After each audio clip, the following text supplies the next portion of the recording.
Yan. Good afternoon, everyone. We are the Group 7. So for today, we are going to share our activity number 4. We are going to recite individually the 2 questions, which is the what is the website in instruction number 2, a reliable website, and what is the website in instruction number 2, not a reliable website. So let's get started.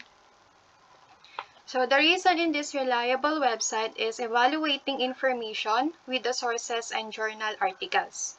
Next is, why is not reliable this website? It's because some of information on the internet are not available and regulated for quality or accuracy.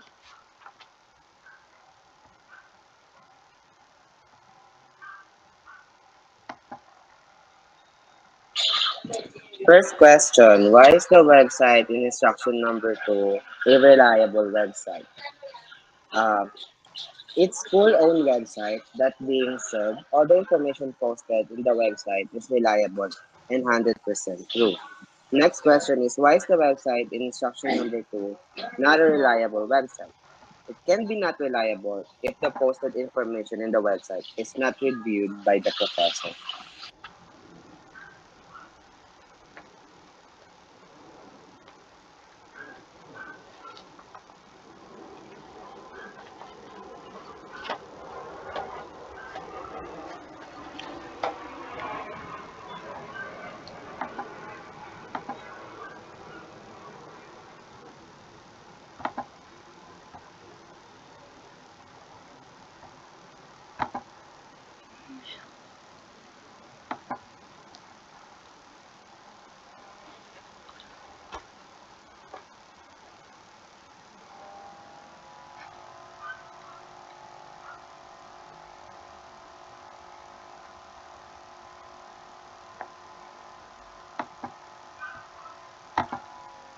Sino na next? Ikaw na ata, Guwape.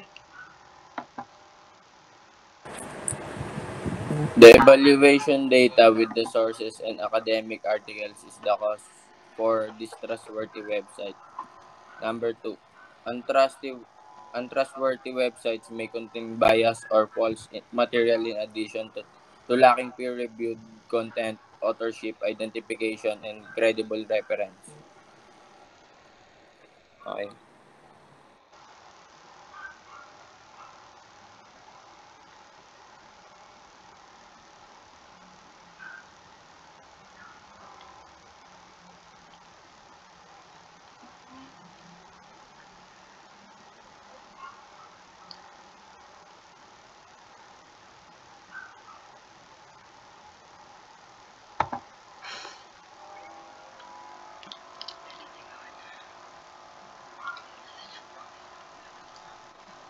First question, a reliable website typically includes evaluation information from credible authors or organizations with clear credential and peer review content.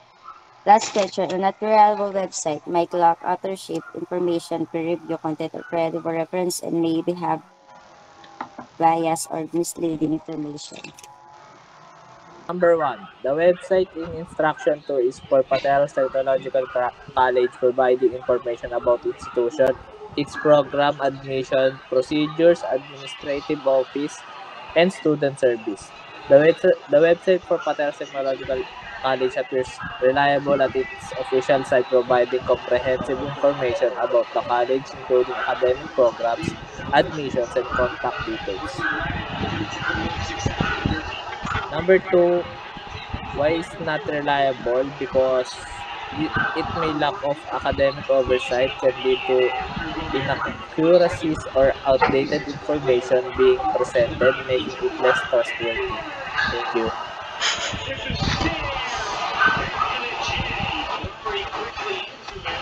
Number 1, why is the website instruction 2 is not reliable website?